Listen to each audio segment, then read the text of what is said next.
नमस्ते प्यारे बच्चों, एक बार फिर से आपका स्वागत है हिंदी ऑनलाइन कक्षाओं में। सेशन 1 में हमने पार्ट 2 रूपा हाथी की कहानी पढ़ी थी। कहानी से मिलने वाली शिक्षा की भी बात की थी। आपको याद होगा, कहानी से हमने सीखा था कि हमें दूसरों की सुंदरता या रूप से प्रभावित नहीं होना चाहिए और जैसा हमें ईश्वर ने बनाया है हमें उसी में संतुष्ट और खुश रहना चाहिए। बच्चों, आज के इस सेशन में हम एक बार फिर से उसी मॉरल को, उसी शिक्षा से संबंधित एक कहानी को सुनेंगे। आपको यह कहानी अत्यधिक रोचक लगेगी। चलिए बढ़ते हैं इस कहानी की ओर। एक समय की बात है, किसी जंगल में एक कौवा रहता था। वह बहुत खुश था क्योंकि उसकी ज्यादा इच्छाएं नहीं थी। वह अपने जीवन से संतुष्ट था। फिर एक दिन उसने जंगल में किसी हंस को देख लिया। हंस को देखते ही वह सोचने लगा, यह प्राणी कितना सुंदर है।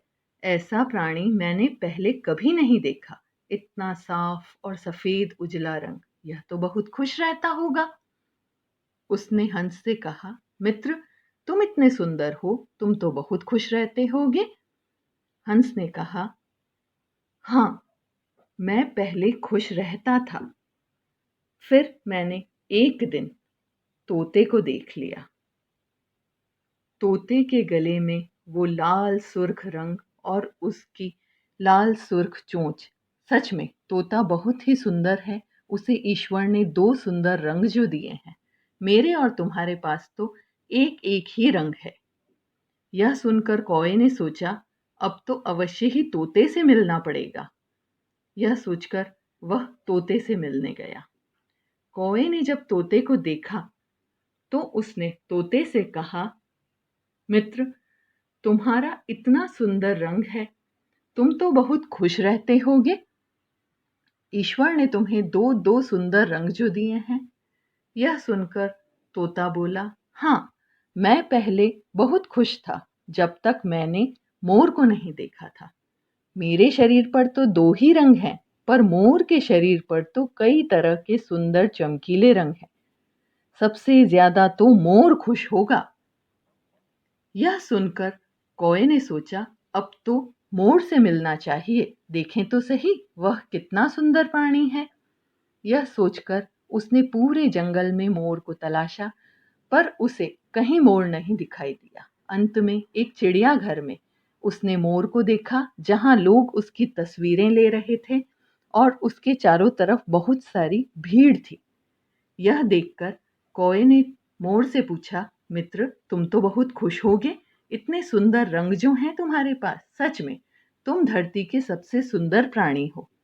यह सुनकर मोर बोला, हाँ दोस्त, सुंदर तो हूं मैं, पर ऐसी सुंदरता का क्या फायदा जिसके कारण लोग मेरा शिकार करते हैं। मुझे जंगल में रहने को नहीं मिलता और यहाँ चिड़ियाघर में मुझे कैद होकर रहना पड़ता है। मुझसे ज्यादा खुशकिस्मत तो तुम हो दोस्त।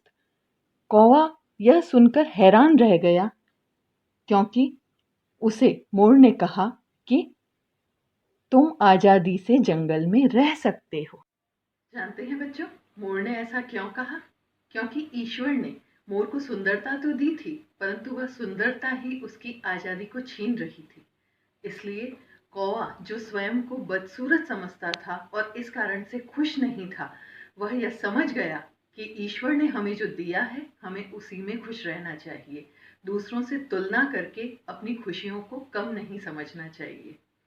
चलिए बच्चों, अब एक बार फिर से पार्ट 2 रूपा हाथी की तरफ पढ़ते हैं।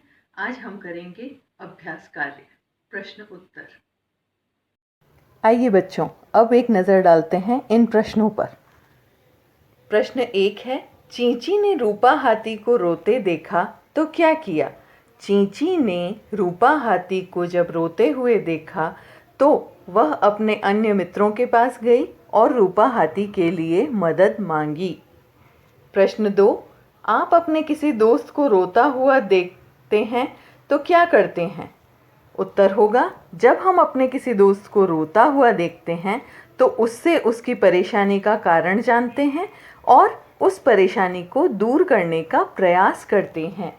प्रश्न 3, बच्चे रंग बिरंगे रूपा हाथी को देखकर क्यों रो पड़े? बच्चे रंग बिरंगे रूपा हाथी को देखकर इसलिए रो पड़े क्योंकि वे रूपा हाथी को पहचान ही नहीं पाए। उन्हें तो अपना सादा और भूरे रंग का रूपा हाथी ही पसंद था। प्रश्न 4, अगर आपको कभी रूपा हाथी मिल जाए तो आप उससे क्या पूछेंगे?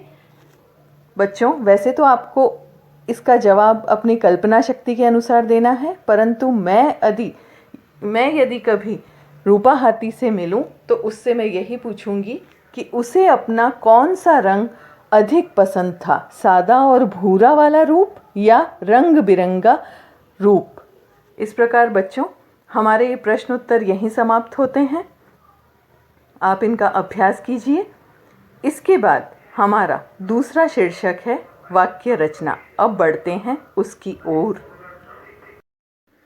तो आइए देखते हैं बच्चों, इस वाक्य रचना के अंतर्गत पहला वाक्य है हमारा, रूपा सबसे अच्छा दोस्त था उसका हाथी। इसका सही क्रम होगा, हमें सही क्रम में अरेंज करना है, इन्हें जमाना है। उसका सबसे अच्छा दोस्त था रूपा हाथी, यह सही क्रम होगा।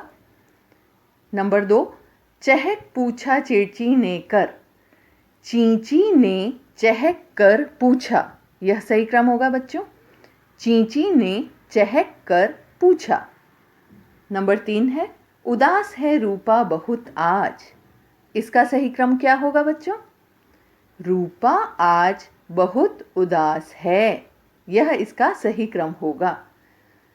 अंतिम है, उड़ कर गई वह तानू शेर के पास, इसका सही क्रम होगा, वह उड़कर तानू शेर के पास गई। अभ्यास कीजिए बच्चों। हमारा अगला प्रश्न है, किस किस जानवर ने रूपा को क्या क्या दिया? 3 चित्र दिए गए हैं बच्चों, तानू शेर, मिट्ठू तोता और राजा मोर। सामने विकल्प दिए गए हैं, आपके ऑप्शंस दिए गए हैं, हरी धारियाँ, चमकीली धारियाँ, नीले और बैंगनी धब्बे। देखिए, तानू शेर ने रूपा हाथी को क्या दिया था? चमकीली धारियाँ। आप तानू शेर और चमकीली धारियाँ का मिलान करेंगे। फिर है मिट्ठू तोता, मिट्ठू तोते ने हरी धारियाँ दी थी, मिट्ठू तोता हरी धारियाँ से मिलान करेंगे। अंत में राजा मोर, राजा मोर ने नीले और बैंगनी धब्बे रूपा हाथी को दिए थे, इससे मिलान करेंगे। चलिए बच्चों, इसी के साथ आपका ये अभ्यास समाप्त होता है। अभ्यास कीजिएगा इसका, घर पर रहिए, सुरक्षित रहिए। धन्यवाद।